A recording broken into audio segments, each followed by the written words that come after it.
At the beginning of Book 8 of the Nicomachean Ethics, Aristotle begins by saying that friendship is a virtue or involves virtue. He thereby seems to be somewhat uncertain about this question. Is friendship a virtue? Certainly it's common to think that if someone is friendly or a good friend, that's a virtue. Moreover, several of the virtues already mentioned are virtues of sociability, and in that way concern friendship. Friendliness, of course, but also calmness, wit, and truthfulness, at least. One can understand how he might wonder whether having and keeping friends is another virtue over and above the virtues just mentioned. Is it a separate virtue just to be a friend? Perhaps some notion of loyalty, commitment, or stability is involved here. But if friendship is a separate virtue, what kind of virtue is it? Is it a virtue of character, of thought, neither, both? Friendship, Aristotle says, is necessary for life, and there seem to be at least two ways in which this is so. First, friendship is necessary for the exercise of the virtuous life itself. We need to have friends to shower our beneficence upon. And we also need friends to help us to do fine actions. We can, in many cases, only obtain a certain virtue or attain to a certain virtue if we're able to combine forces with other people in doing things, especially when we're dealing with the more ambitious and challenging types of virtues, such as magnificence or even scientific knowledge. And second, so that's the first point. First, friendship is necessary for the exercise of the virtuous life itself. But second, friendship is also necessary for the acquisition and protection of external goods. Friends help us to guard and protect our goods. They provide refuge when needed. They educate and keep from error when one is young and inexperienced. And they provide care when you're old and weak. The first clue that Aristotle is working here with a more expansive notion of friendship than the one that we typically employ, I think, in the modern period, comes when he says that parents and children are natural friends. This isn't so far out of the ballpark of what we're used to, but as we'll see, Aristotle does have a somewhat wider, although still continuous with what our ordinary conception is, but a somewhat wider conception than our ordinary one. He, for example, will emphasize, we'll see in this book, that the polis itself depends upon a species of friendship, which he calls concord. To the extent that this form of friendship obtains, enmity and civil discord are absent, and there's no need to mete out justice. He even suggests that all members of the human race have a sort of friendship with one another, simply in virtue of being human. But besides being useful and natural, being a friend is also fine. Quote, "For we praise lovers of friends, and having many friends seems to be a fine thing," unquote. That's section 5, pages 141 through 142. We naturally assume, Aristotle thinks, that a person who has many friends is a good person as well. However, at the end of the first chapter, Aristotle notes several disputed questions regarding friendship. First, is it necessary or better for similar people to be friends, birds of a feather, to be friends? Or does friendship work better with people who are unlike? We might think of this as the Big Bang Theory view, the TV show I'm thinking of here, that similar people make better friends versus, let's say, the Seinfeld are friends in the sense of the NBC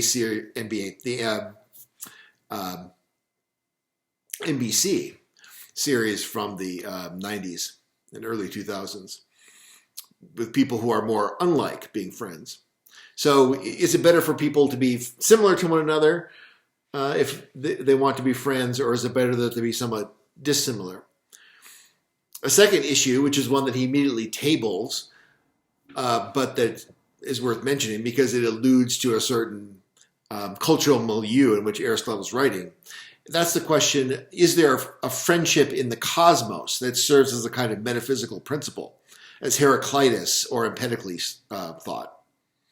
Again, Aristotle puts this question to one side as an inappropriate topic for ethics. Some people think friendship is this cosmological principle, but we're not going to deal with that here. So really, this is the third he mentions, but really the second one that he will address. Can there be friendship among people who are vicious? Can bad people be friends or have friends? And then finally, is there only one species of friendship or more than one species? So these are some of the questions that Aristotle is going to be considering here. What kind of similarity between people is necessary for friendship? Can there be friendship among people who are vicious, or is friendship only for good people? Is there only one species of friendship, or is there more than one species? Continuing on to chapter 2, Aristotle thinks that an investigation into what is lovable will be a clue to the answers to these questions about friendship. Although he doesn't explain why this is, it most likely is because we naturally think of love as the bond that holds a friendship together. The lovable, Aristotle thinks, is either good, pleasant, or useful. What evokes love, what elicits love, is either good, pleasant, or useful. All of these, however, the good, the pleasant, and the useful, admit of either a qualified or unqualified version. One might love what is simply unqualifiedly good, what is good, period, or what is just good for me, what's good just for me. And the same is true of the pleasant and the useful. Something might be just pleasant in itself, or something might be pleasant but just for me. Something might be useful just period, or it might be useful just for me. And I assume this is an obvious enough distinction that we don't need examples here. Aristotle reminds us here of the point that emerged in his discussion of wish and the difference between what the virtuous and the vicious person wishes for. He says, quote, In fact, each one loves not what is good for him, but what appears good for him. That's section 2, page 182. Each one loves not what is good for him, but what appears good for him. And here Aristotle adds the puzzling remark, quote, but this will not matter, since what appears good to him will be what appears lovable, unquote. Is his point that if lovability is the glue that cements a friendship, it doesn't matter how it comes about, by the real goodness of the friend or by the only the apparent goodness of the friend? That would seem to set a friend up for a hard fall in some cases. At any rate, Aristotle presses ahead with his analysis of the lovability of the friend. First, he makes a very fundamental point for his theory of friendship, that the lovability of the friend can result from 3 causes. First, the good character of the person, the virtuous character of the person. Second, the pleasure that the person can provide. And third, the usefulness of the person, the utility of that person. So the lovability of a friend can result from 3 causes: good character, pleasure, and utility. Note this third item, usefulness. Ordinarily, we hesitate to say that someone is a friend of mine because he's useful to me. And still less would I consider someone a friend just because he regarded me as useful to him. However, in Aristotle's broadened conception of friendship, this is not an impossibility. Not as long as a second condition is met.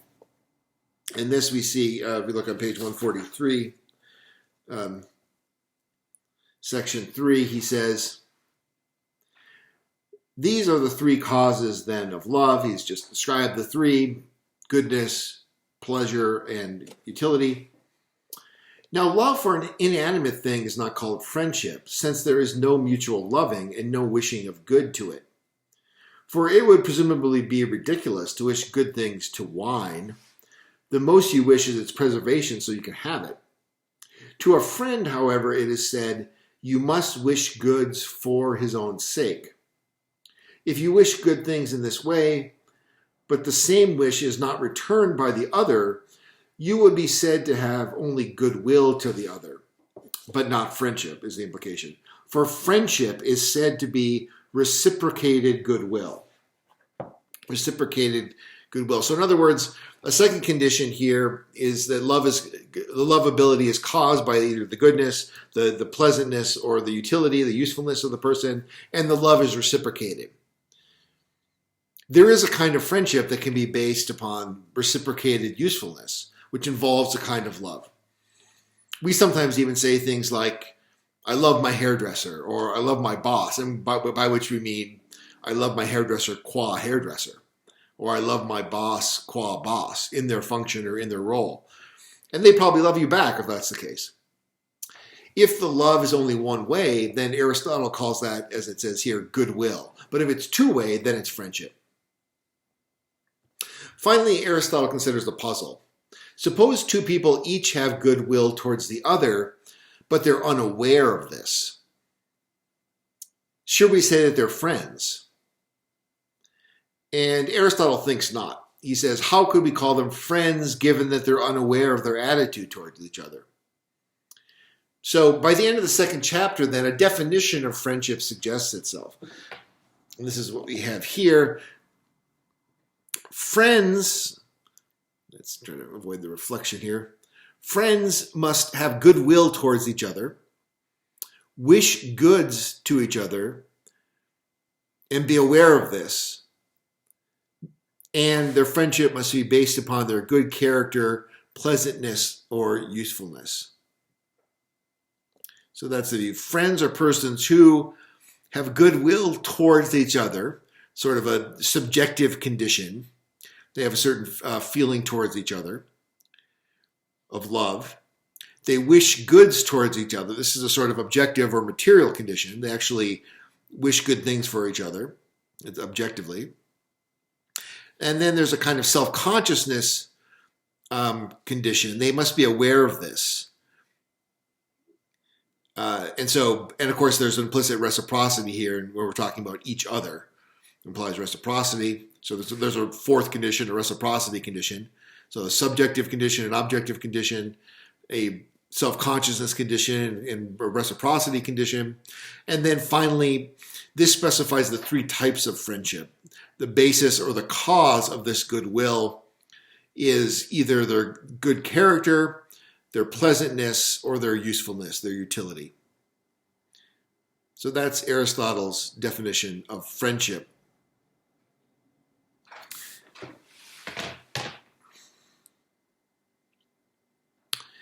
So the three types of friendship. Next, in the third chapter, Aristotle goes into more depth examining what these three types of friendship are. The one based on virtuous character, the one based upon pleasantness, and the one based upon utility. The mutual goods that friends wish upon each other will correspond to the respect in which they love each other. So friends who love each other's goodness will wish things pertaining to their virtues upon each other. Friends who love each other because of how fun they are will wish each other fun, try to give each other fun, try to give each other pleasure in that sense. Friendships based upon utility will, of course, try to be useful to each other. So if you have a friend you hang out with because he's witty and humorous person, you try to be witty back and joke around with him, or at least laugh at his jokes, give him something back. If you have a friend that you keep in your life just because he's good at fixing broken things around the house or apartment, you'll try to provide something to him that's of equal usefulness to him. Perhaps you're a green thumb and you have a garden, so you can send him some fresh vegetables and herbs from time to time. These kinds of friendships based on pleasure and based upon utility, are different from the friendship that's based upon one's admiration of the person's moral or intellectual character. In the case of utility and pleasure, we, quote, love the other not in his own right, but insofar as we gain some good for ourselves from him, unquote, as he says in section 1, page 143. However, in the case of the friend of character, we love him not from what we gain from him, but for who he is. So there's a fundamental divide then between a friendship that's based in this first category on virtuous character and the other two. These two, pleasantness and utility, we love the person for what we can gain from him. But in the first case, the friendship that's based upon the goodness of the person and his virtuous character, we love the person for who he is, not what we can gain from him, as in these other two cases. This difference naturally affects the stability and security of the friendship. If the friend, for the sake of pleasure or utility, seeks to be pleasant or useful to us, for example, if we grow more mature and we grow tired of a particular friend's crude sense of humor, a friend that we were just hanging out with for the sake of the fun that we had with that person, because we thought they were a funny person, but we grow up and we realize that this person just had a crude sense of humor. Or perhaps we move away from a person who was a useful person for us to be friends with, and that person is no longer available when we need a hand. In those cases, then the friendship dissolves. Aristotle goes on to observe that different types of friends seem to belong more naturally to different times of life. Old people tend to accumulate friends of the useful type, no doubt since they tend to be more feeble in body and they find it expedient to surround themselves with people who can help them out with things that their physical frailty prevents them from doing, like rolling out the garbage bins or yard work or getting groceries and things. So they tend to gravitate towards friends of the useful type. Young people, by contrast, tend to gravitate towards friends of the pleasant type. Since young people are often in high spirits, they have a lot of excess energy to expend, and they're driven by their feelings, especially, of course, by their erotic passion. But because they're young and their personalities are still developing, what they find pleasant is evolving quickly as well. And so young people will have a tendency to turn over their group of friends fairly frequently, Aristotle thinks, as they mature, and what they find pleasant changes. They'll find a new group of friends. These friendships of the useful and pleasant type are clearly not the paradigm of friendship for Aristotle. What he calls complete friendship is the type that's based not on utility or pleasure, but upon similarity and virtue. So this, he says, is the only one that's the complete type of friendship. Why does he call this one the complete type? Well, we'll explain that in a minute. Virtuous people are the sorts of friends that people of good character wish for. And people of good character wish for similar good things, and they wish for each other to have these good things as well. Aristotle explains this, section 6 on page 144 here, still in chapter 3. But complete friendship is the friendship of good people similar in virtue. For they wish goods in the same way to each other insofar as they are good, and they are good in their own right. Hence, they wish goods to each other for each other's own sake. Now, those who wish goods to their friend for the friend's own sake are friends most of all. For they have this attitude because of the friend himself, not coincidentally. Hence, these people's friendship lasts as long as they are good, and virtue is endured. Each of them is both good without qualification and good for his friend, since good people are both good without qualification and advantageous to each other. They are pleasant in the same ways too, since good people are pleasant both without qualification and for each other. They are pleasant for each other because each of them finds his own actions and actions of that kind pleasant, and the actions of good people are the same or similar. Aristotle makes several noteworthy points in this passage I just read. First, the friend who is good wishes goods in the same way, he says. Wishes goods in the same way as his friend wishes goods to him. By the same way here, Aristotle doesn't seem to be referring to the objects that are being provided to the friend by the friend, but rather to the manner in which each friend provides these. This is described as for the other's own sake. That is, in the friendship of character, the virtuous person strives to provide good things to the friend for the friend's benefit, just because it would be good for the friend, not because he stands to get anything back, but just because it would be good for the friend to have it. Of course, in a friendship, he probably will be benefited back by his friend, but what Aristotle is saying is that true friends don't think about that when they're benefiting their friend. All they think about is, this is going to benefit my friend. They're not thinking about themselves. But why does the virtuous friend want to benefit his virtuous friend? He must still have some reason why he wants to benefit his friend for its friend's sake. Aristotle's answer to this is that his friend is virtuous, a good person, ex hypothesi, and he wants to benefit him simply because he thinks his friend is a good person and hence deserves the benefit. That's why he wants to benefit his friend, because he is a good person. And he thinks his friend deserves this benefit because of his goodness. The goodness that attracts each virtuous friend to the other is not any sense that the person is good for me.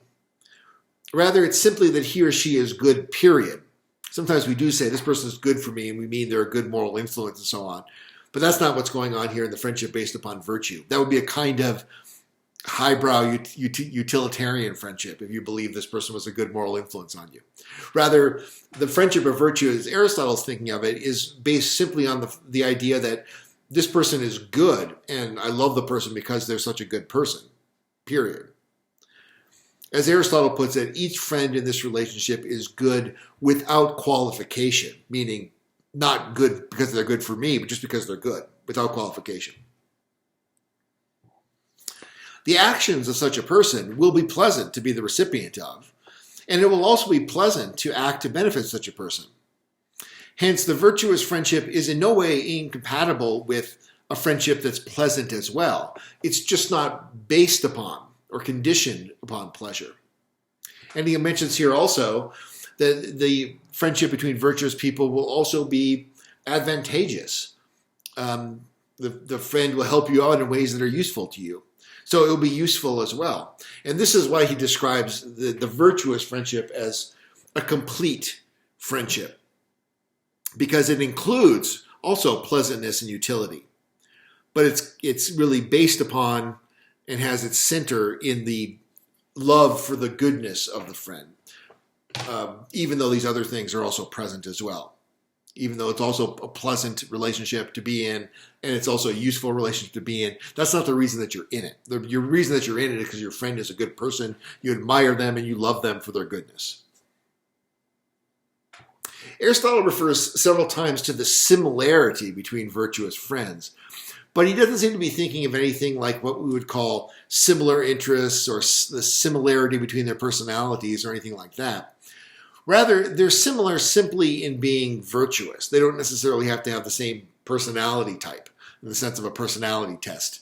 But they're similar in being virtuous. They're similar in their wisdom and prudence and the associated habits and actions that go along with wisdom and prudence. Because it's based upon character, and character is an enduring state, these sorts of friendships will tend to be the lasting kind. In several places, Aristotle emphasizes how these friendships especially are resistant to slander.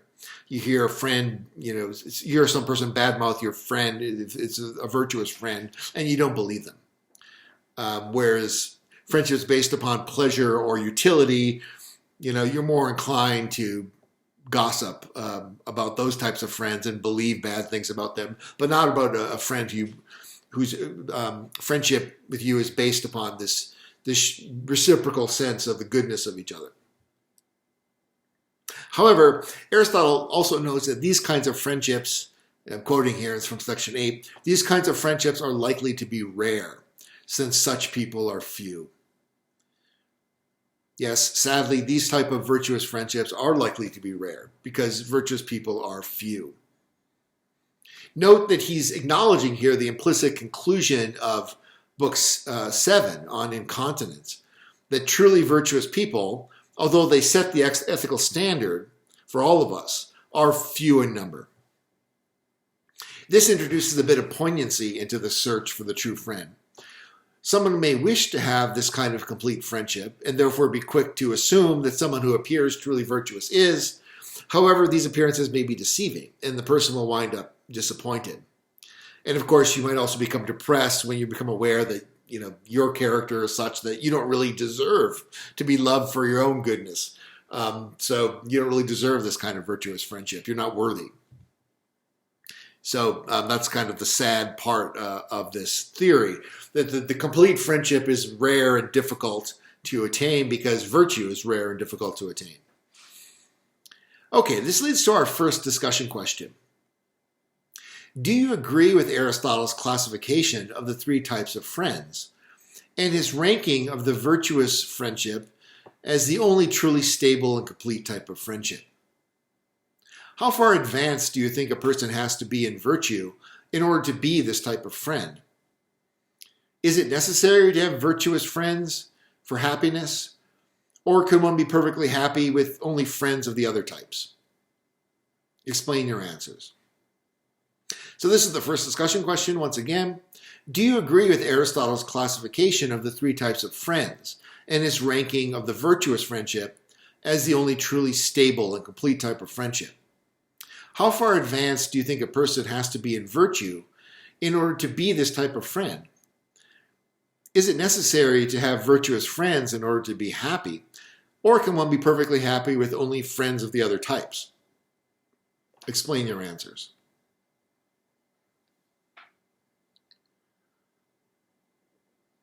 In chapter 4, Aristotle goes on to further compare the three types of friendship. As I already hinted, he calls the virtue-based friendship complete friendship because it has all the pleasure and utility that the other two types of friendship have, as well as this basis in goodness, in the love of the goodness of the other. Good people are also pleasant and useful to each other. Aristotle points to what we might call symmetrical reciprocity as the key factor in predicting the stability of a friendship. So any kind of friendship has to be reciprocal, but the reciprocity doesn't necessarily have to involve the wishing of exactly the same type of goods from each direction. And Aristotle seems to believe that if this reciprocity is symmetrical in a way that I'll explain in a second, that's going to predict that the friendship is going to be stable. In any of the three types of friendship, he thinks, if the friends receive the same type of thing from each other, then the friendship's more likely to be enduring. For example, in the useful type, if the friends both receive needed material help in the form of some type of needed goods. So, for example, let's say you have two neighboring farmers who are friends, and one farmer gives the other feed for his chickens, and the other provides eggs in return. Then that's the type of friendship that Aristotle thinks is more likely to be stable than if one farmer is providing feed, something that the other depends upon, and the other is, teaching the farmer friend card tricks or playing the fiddle for entertainment or something like that. If you don't have that kind of symmetry. Further, he thinks that erotic friendships are particularly likely to be unstable because of lack of symmetry. And when Aristotle describes this, he's thinking of the institution of man-boy love that we find portrayed in Plato's Symposium, for example, famously. You can check out my videos released this week on that if you're interested. But we might update it and think of the familiar kind of erotic relationship that one sees today between so-called sugar daddies and sugar babies, or marriages between a wealthy older man and a much younger woman, which are, of course, very common in our culture. Aristotle's point is that once the woman in this kind of friendship loses her beauty, or if, as is less common, but sometimes might happen, if the man were to lose his wealth, then the relationship wouldn't last. However, a relationship based on pleasure of another sort could last if the pleasure is relatively stable and symmetrical. So think about people who have like a Friday night card game that they've been playing for the last, quarter century, or biking friends who like to bike, either motorbike or pedal bike with each other, or golf buddies. friendships based upon pleasures of this sort can have lifelong friendships based upon entirely upon pleasure. You don't even have to like the person for any other reason other than that, he's fun to go on a bike ride with. And that can work. That can be stable. But it's based upon this symmetrical character of the reciprocity that's involved. As these examples suggest, Aristotle concludes, remember this is an answer to one of his questions he raised at the opening. He concludes that it is possible for bad or vicious people to have friendships, but only ones that are based entirely on expediency, which could be either pleasure or utility. So, as mafiosos used to say in introductions, hey, meet Vito, he's a friend of ours. Friend in that sense is, based upon expediency, not based upon an admiration or love for Vito's virtuous character, presumably. In chapter 5, Aristotle considers the concept of an inactive state of friendship. So this raises the question, do I need to be performing friendly activities toward my friend in order to be their friend? Or with what degree of regularity? Do I need to be even living in a certain degree of proximity to a friend in order to have a friend? For how long? Or can I be in a state of friendship with someone even if I'm not actively engaged in activities toward him or her? And Aristotle's view is that not only is there such thing as a state of friendship, but in fact friendship, this isn't defining friendship, it was defined in terms of friends, which map more closely onto Aristotle's initial description. But if we were to describe what's friendship then, if this is what friends are, how would we define friendship? And Aristotle would say that it is a state. Remember, virtue is also a state, a particular state of the soul. There is such a thing as a state of friendship. In fact, that's what friendship is normally understood to be, a state. And because of this, it means that I can describe what friendship is not in terms of some actual activities that are currently going on, but in terms of certain counterfactual conditionals that describe how I would act in certain circumstances. So I can be in the state of friendship if it's true that I would perform friendly actions and have friendly feelings toward a person, even though I'm not now in that state. But there is a limit for Aristotle. If I'm disengaged from a person for a long time and I don't have any contact with them ever, then that dissolves the friendship. At a certain point in time, you can no longer stay in a state of friendship. With someone who maybe you were friends with at one time, but you haven't spoken with them and had any contact with them for 10 years or whatever. Are you still friends with them? Aristotle would say no. It seems that, though, by contrast, the paradigm of a friendship is actually someone you live with. He says, quote, nothing is as proper to friends as living together. And you might remember that 4 of the 5 friends in Friends, the NBC show, lived on the same apartment building across from each other, I believe, and some of them were roommates, except for Phoebe. Other 4 were either roommates or lived in the same apartment building across from each other. Same with Big Bang Theory. Kramer lives down the hall of Seinfeld. So Hollywood sitcom writers recognize this characteristic of friendships. Someone you live with, neighbors, at least. Doesn't necessarily mean you have to live under the same roof with them. And as you move away from that proximity, the state of friendship gets progressively strained. As many an ex-college dorm roommate has discovered, we were so close, now we haven't spoken in 10 years.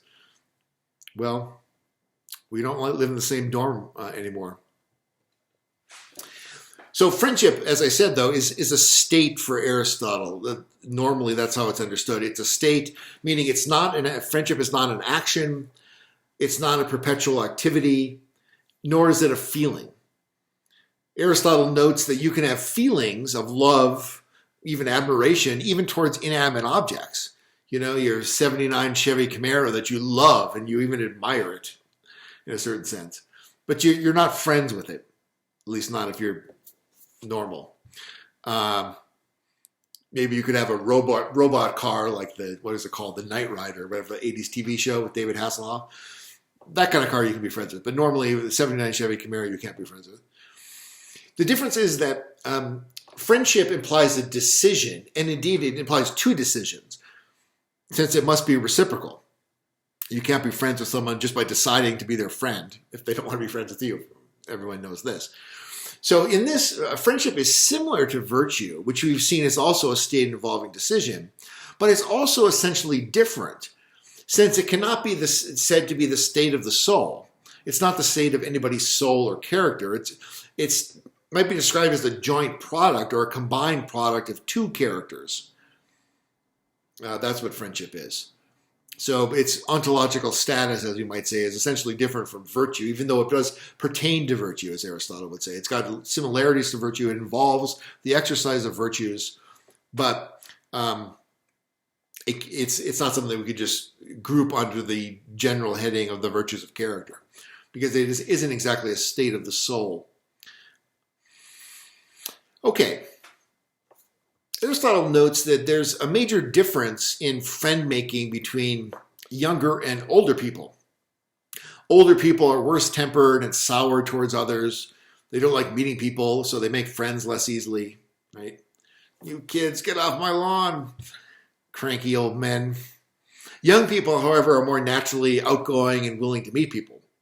Obviously, Aristotle's generalizing here, but in my experience, there's some truth in what he says. Something that remains a stereotype for, 2,500 years or whatever probably has some basis in nature.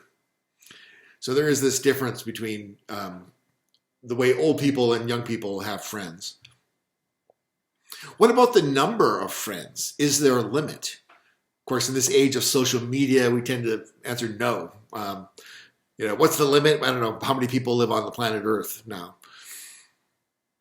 But in Aristotle's view, given his idea of what the central or paradigm case of friendship is, namely the complete friendship of the virtuous people who are friends with each other and admire each other for their goodness and so forth, given that that is the paradigm case of friendship for Aristotle, and the kind of commitment and devotion it involves, Aristotle holds that one cannot have complete friendship with many people. And in this chapter here, he adds extra information about this. This is chapter 6. He says that to have such a friendship, to have this kind of virtuous friendship, a friendship of character, as you might call it, it requires experience and familiarity. That is, you don't just jump into a friendship like this. It takes time to develop. It takes cultivation to get to know the person. You really have to get to know their character. I mean, after all, you can't tell if this person's a virtuous person on the same day you meet them. It's only by observing how they behave consistently over time that one gets a sense of, wow, Richard, he's really a generous person. I've known this guy for 15 years, and I've seen many, many acts of generosity from him. But to devote that kind of time to one person, to spend enough time with them to get that experience and familiarity, that's a commitment. And then, of course, once you develop that friendship with the person, it entails a kind of devotion to the person that's going to take up more time. And you need to put in time to have this kind of real, true friendship. And there are only so many hours in the day. So that's going to, he doesn't say exactly how many friends you can have, but clearly it's not going to be many. You can't have many complete friends. In fact, he compares it to how many spouses can you have. Very, very few.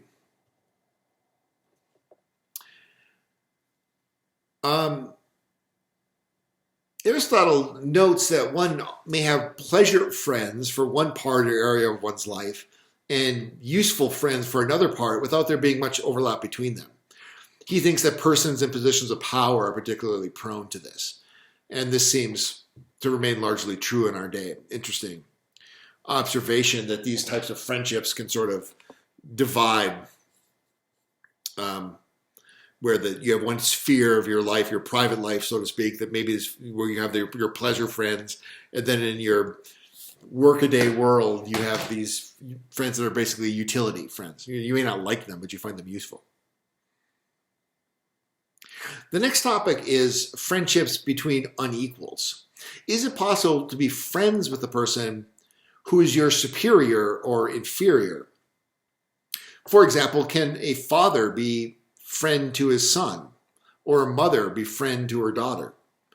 Can a boss be friends with his employees, or a commander in the military be friends with her subordinates? A stumbling block in such relationships, and the answer for Aristotle is going to be yes, but there's special problems that arise. And a stumbling block in such relationships is that each person does not get the same things from the other. We've already seen Aristotle's rationale for claiming that in such cases where there's not a symmetrical reciprocity, in such cases the friendship will be unstable. In the case of the purported friendship between unequals, the inferior person is always going to be getting more goods, usually in the form of material goods, from the superior person than vice versa. However, on the other hand, according to Aristotle at least, the loving will also be unequal, but in the opposite direction, that the inferior loves the superior more than vice versa.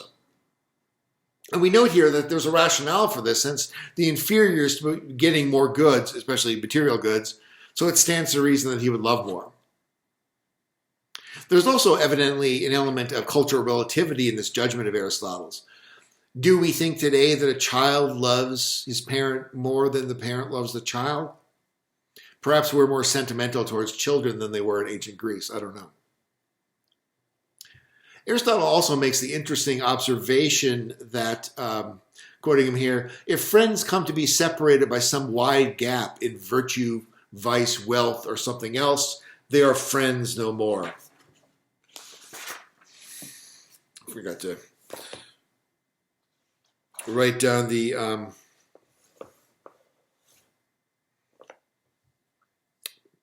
page number where I got that, but it is somewhere in chapter 7. This reminds me of the Hollywood theme of the famous person who falls in love with an obscure person, like in the film Notting Hill with, what's his name, Hugh Grant and Julia Roberts, around 2000. Also, I wonder what Mark Wahlberg would say about that, the Entourage. He's an Entourage guy, I think, if I'm not mistaken. Aristotle raises an interesting puzzle about these kinds of unequal relationships. He says, do friends really wish their friend to have the greatest good? To be a god, for instance? So imagine your friend with whom now you're companions and you're more or less equal. And let's say you're both virtuous. According to Aristotle's theory, you're supposed to wish each other the greatest good, just for their own sake. But do you really? I mean, would you really wish for your friend, let's say let's say you want to be an accountant and your friend wants to be,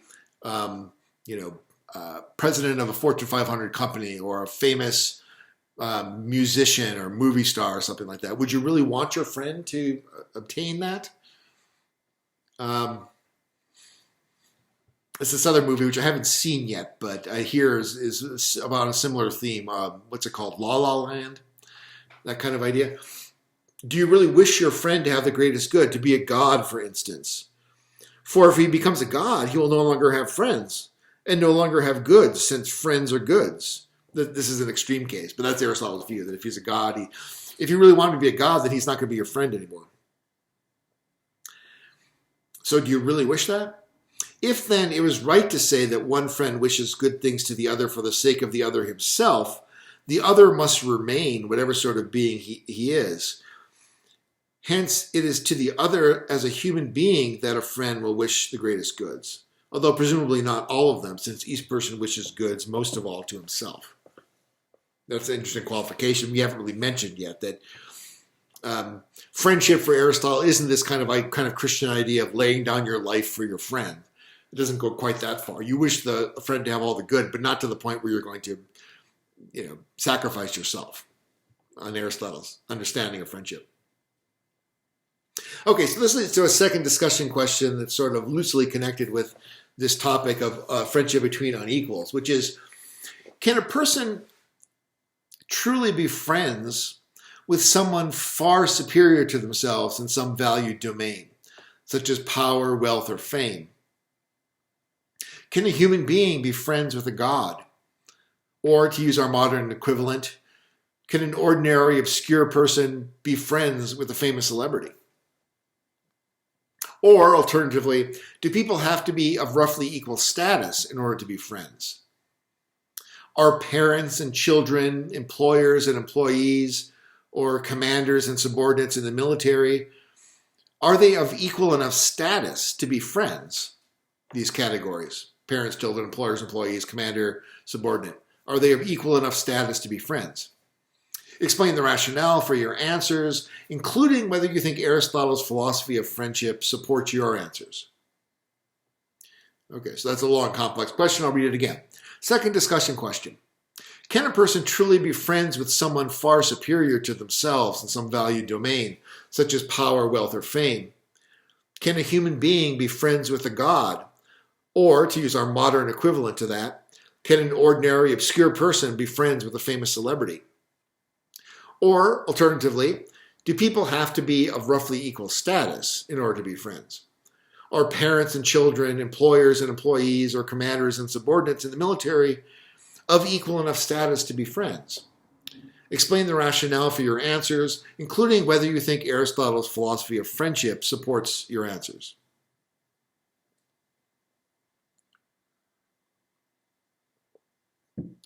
One way to think about the problematic of being a friend from an inferior position is to consider whether and how it is possible for a friend in an inferior position to avoid becoming a flatterer.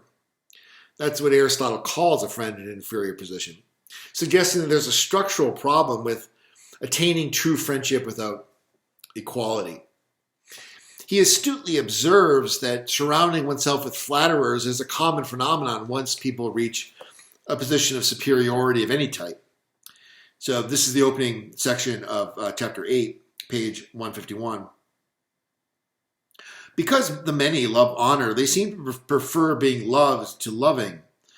That is why they love flatterers. For the flatterer is a friend in an inferior position, or rather pretends to be one, and pretends to love more than he is loved, and being loved seems close to being honored, which the many certainly pursue. So I guess there's a hedge there. It's possible to be a friend in an inferior position without being a flatterer. And in fact, he suggests here that maybe a flatterer is actually not really a friend, but kind of a pseudo-friend. Though perhaps it's a little ambiguous there. Aristotle contrasts the case of the superior friend who surrounds himself with inferior flatterers to the true friend. The true friend, he says, prefers to love rather than be loved. And the clearest example of this is the mother's love. Section 3 there, just 2 paragraphs down from where I just read. But friendship seems to consist more in loving than in being loved. A sign of this is the enjoyment a mother finds in loving. For sometimes she gives her child away to be brought up and loves him as long as she knows about him. But she does not seek the child's love if she cannot both love and be loved. She would seem to be satisfied if she sees the child doing well, and she loves the child even if ignorance prevents him from returning to her what is due a mother. Kind of the bittersweet example of a mother giving a child up for adoption. This example also reminds me of the biblical story of Solomon and the baby in 1 Kings 3. You might check that out if you're so inclined. So that's this mother's love is kind of the paradigm of the way a friend loves, like a mother, wanting to love rather than receive love in return. That would be the ideal of the love of a friend. Notice the mother isn't laying her life down, although probably she would for her child, but that's not the way he's describing it. It's just it's a kind of selfless love, not necessarily a love that sacrifices everything of yourself, but that it loves without expecting love back in return. Aristotle concludes from this that loving is the virtue of friends. Loving is the virtue of friends. And so the unequal friendship, this thing we're totally, currently rather, studying under the microscope, is typically the friendship of utility, and it lasts only as long as it's expedient. The unequal friendship isn't necessarily characteristic of the virtue-based friendship. Now, how that fits with what Aristotle will say later about the inequalities in the family, especially between parents and children, interesting to think about and discuss. All right. Now, with chapter 9, we begin discussing friendship in communities. And at this point, Aristotle has completed his basic account in book 8 of friendship as a dyadic state that exists through the reciprocal decisions of two people. However, what if such relationships expand beyond the dyadic? What if we get friendships within ever larger communities? Aristotle sees a continuum, a continuity between what we moderns have a tendency to sharply divide into the private and the public spheres. In our day, we tend to think of friendship as something that belongs to the private existence of a person, to his or her personal life, as we say. Their role as citizen or community member is typically thought to be a completely different type of role than friendship. No doubt this sense of the divide is a product of our modern insistence on individual choice and freedom. We like to insist on a right to privacy and reject public intrusions in certain areas by saying, back off, that's personal. And this, in turn, is a result of a libertarian state that's supposed to be a minimalistic framework set up to ensure freedom and security among autonomous individuals, not to promote overall human well-being. There's no agreed upon definition of overall human well-being, and we tend to regard that as a good thing in the West. The alternative, we think, is oppressive. Saudi Arabia and North Korea have state-imposed senses of individual well-being, and most Westerners would regard life in those places as oppressive. However, the flip side, the dark side of our insistence on this sharp divide is a corresponding sense of alienation within the community. Look at, for example, attitudes towards public honoring of national symbols in Western countries. And of course, I'm generalizing and oversimplifying here. What I say is more typical of, let's say, the mobile, urban, professional class, of which I happen to be a member, rather than it is to, let's say, people who, are part of long-established rural communities who have, let's say, family lines within that community that goes back a very long time. So, with that caveat, I'm describing one kind of picture of modern alienation in the West that's due to this divide between the public and the political on one hand and the private and personal on the other hand. So what's Aristotle's view? Well, he prefers to look at the community as a kind of expanded friendship. It's a different vision of what the community is. A community is a kind of expanded friendship, and he's focusing on these analogies and parallels between what we would tend to consider the public realm and the personal realm or the private realm. We tend to think of justice as something that exists at the communal level, at the public level, but for him, friendship is a form of justice. As we've seen, both justice and friendship rely upon notions of equality and reciprocity. What counts as equal or reciprocal in a community, however, is going to vary with the type of community and the particular roles within the community. First of all, the accounts of friendship that Aristotle has provided suggests how special obligations of justice arise within particular friendships. For example, he notes that it's more shocking to rob a companion of money than a fellow citizen, or fail to help a brother than a stranger, or to strike one's father rather than anyone else. That's a quote from section 3, page 153. On the other hand, all of these particular friendships are component parts of, and in a certain sense rely upon, the political community. The security and welfare that the political community provides allow families, farms, businesses, and pleasures among companions to flourish, Without it, the friendships dependent upon these would not exist. Within political communities, there can be smaller communities organized around specific utilitarian purposes or natural needs. But the political community is the basis for them. Quote, it aims not at some advantage close at hand, but at advantage for the whole of life. That's at 1160A, 21 through 25 in the margin notes, page 153 towards the bottom of the page. It aims not at some advantage close at hand, but the political community aims at advantage for the whole of life. Aristotle sees parallels between the basic forms of political system, as he sees it, the basic forms of household, and he sees a direct analogy between the friendship that exists at the household level and the friendship at the level of the polis. So Aristotle distinguishes between three types of political system. We've got the system of kingship, aristocracy,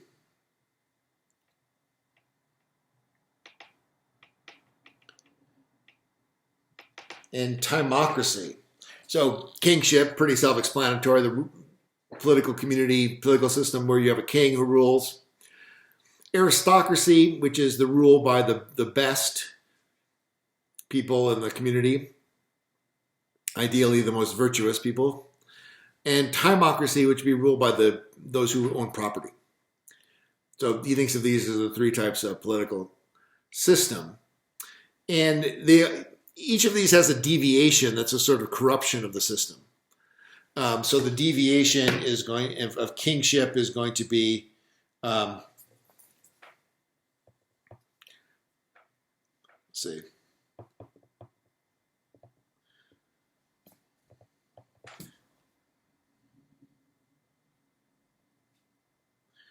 Kingship degenerates into tyranny.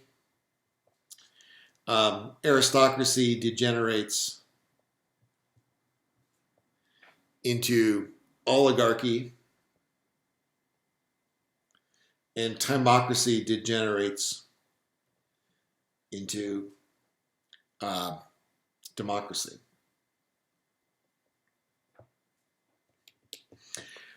And this idea, I mean, if you're familiar with Plato's Republic, you'll know sort of who he's influenced by here in this idea that, so these are ideals, and these are, in a sense, ideally bad situations. And so the reality is always going to be somewhere in between these. But basically the idea here is that in kingship, you have a king who's like a benevolent father who is who loves his people and is trying to benefit his people, sort of the fairy tale type king in Disney movies. That kind of idea. And then, of course, the tyrant is the exact opposite of this. The king who just wants to benefit himself. Loves only himself, doesn't love his people, just wants to exploit his people for his own luxury or what have you. Make his people slaves and so forth. So the aristocracy is basically when you have those people who are the elite class of the society are also the best, most virtuous people. Of course, that's never happened. And typically what you just have is you have an elite like you have, let's say, in contemporary Russia or something like that, where you have these, they even call them the Russian oligarchs, these people who are basically just rich people who are looking to exploit the country as much as they can. And so they, accumulate power for themselves. Aristotle describes this pretty vividly. Timocracy is basically what the American Republic was originally set up to be by the founding fathers, where the people who had owned property, who had a stake in the society and the commonwealth, would be the ones who voted on things and so forth. And that degenerates from Aristotle's perspective into democracy, which is a kind of rule by mobs, Twitter mobs, rule by the Twitter mob. Is our contemporary version of something like this. You're canceled. That kind of idea. Translated back into ancient Greece. So these, he notes, are similar to types of friendship. So he thinks kinship is similar to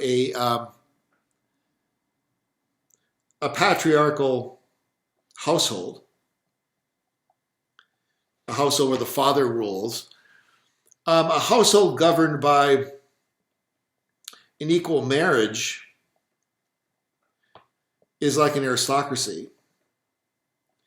And a democracy is something like a community of brothers.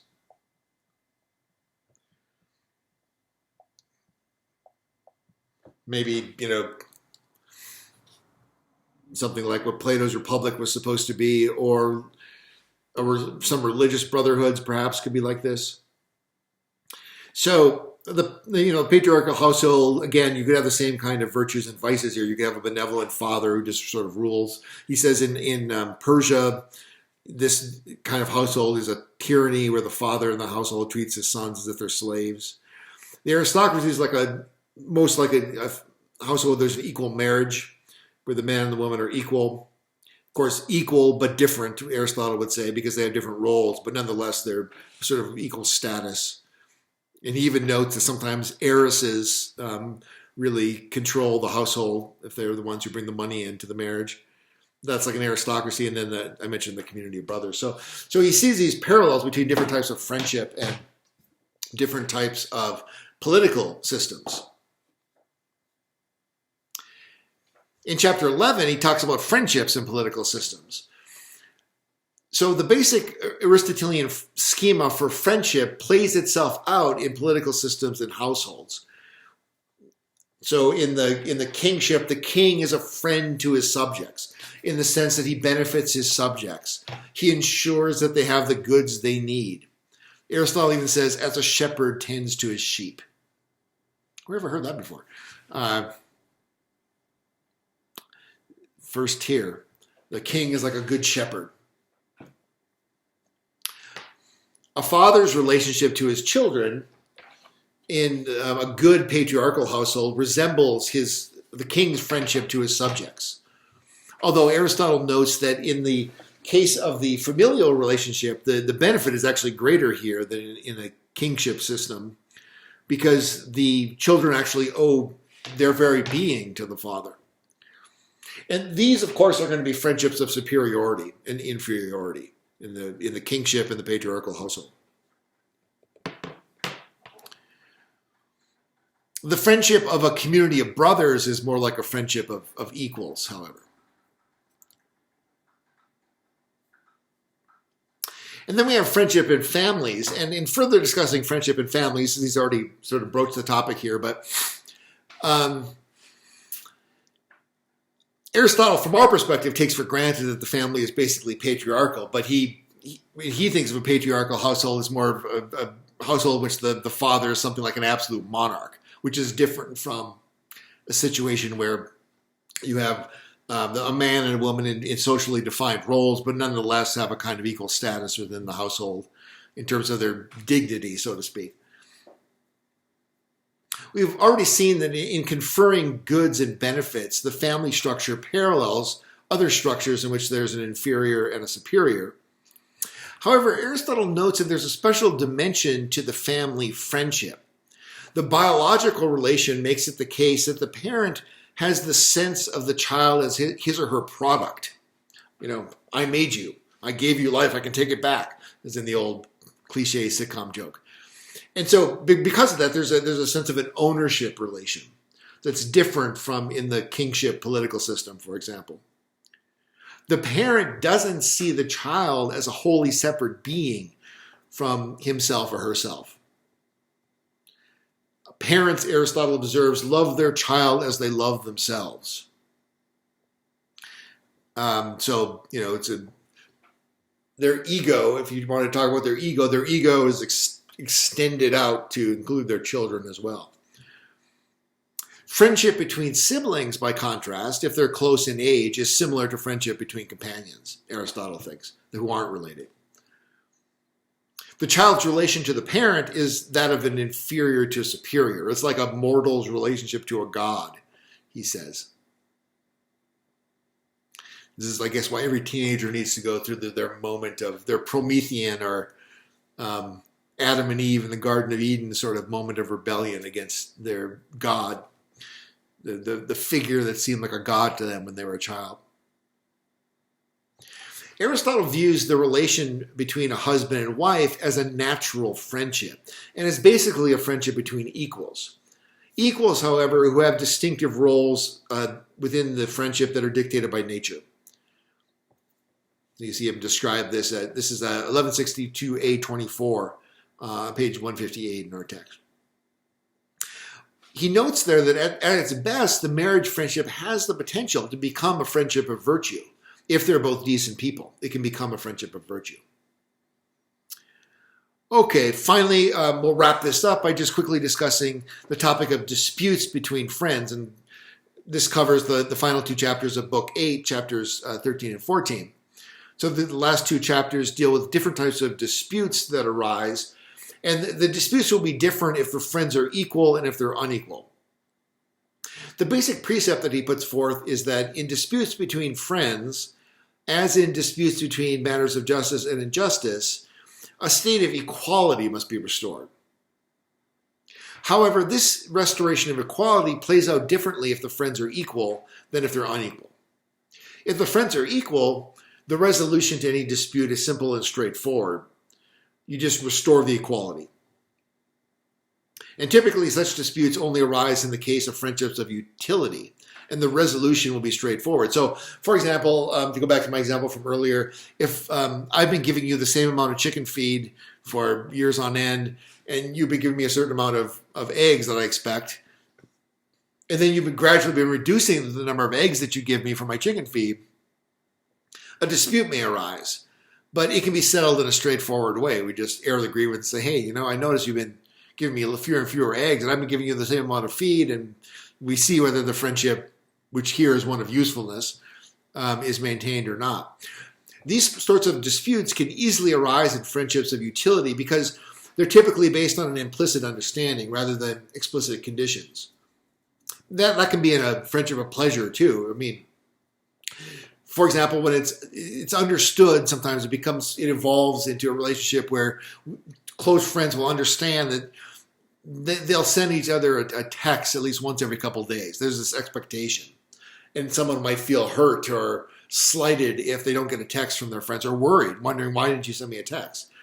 Even though no one ever said that this is the rule, we need to send each other a text once every 2 days. No one ever said that, but it's just understood. And it's so well understood that people would, be concerned, feel either slighted or worried if they didn't get the text after several days. So there's that kind of implicit understanding can arise in friendships of utility as well. It typically does, actually. And so that can be the cause of disputes, Aristotle thinks. Now, disputes that arise within friendships between unequals take a different form. And here, Aristotle imagines a dispute in which the superior party thinks it's fitting for him to have more because of his superior worth. So, for example, a person who becomes rich by producing more than someone else naturally thinks he deserves to have more wealth and honor and all the good things. A needy person, however, might take the view, from each according to his ability, to each according to his need, and think that his rich friend, if he's got a rich friend, should properly supply him with more goods than he provides to the rich friend. And Aristotle thinks that both are right in this kind of situation, actually, but they're right about different things. That the rich person should get more honor from his poor friend than he gives to his poor friend. But the poor friend should get more material goods from his rich friend than he gives to his rich friend. So that's one way to save such an unequal friendship, each side to acknowledge the inequality in one area of goods. Aristotle extends this view to the proper ordering of friendship between unequals. He extends this view of the proper ordering of friendship between unequals to the political community too. So more money for the welfare of the political community, in fact, should be expected from the wealthy, but they in turn have a right to expect to receive greater honors for their contribution than the recipients of their donations. So the poor people of the city should feel like they've been cheated if there's all kinds of stuff named after some wealthy benefactor in the city because the person contributed to receive that greater honor. But at the same time, the poor person could feel resentment at, as we call them, the 1%, if those people aren't doing anything to benefit the needy. So that's kind of the way Aristotle thinks of this kind of relationship of friendship between unequals when it gets extended to the political community as a kind of broader, wider form of friendship. That's how we should treat those who benefit us with money. We should repay them by honoring them. But at the same time, those with money should recognize that they have a kind of duty of friendship to those who are in need. Okay, so that's Book 8. We'll continue with the discussion of friendship as it continues in Book 9 next time.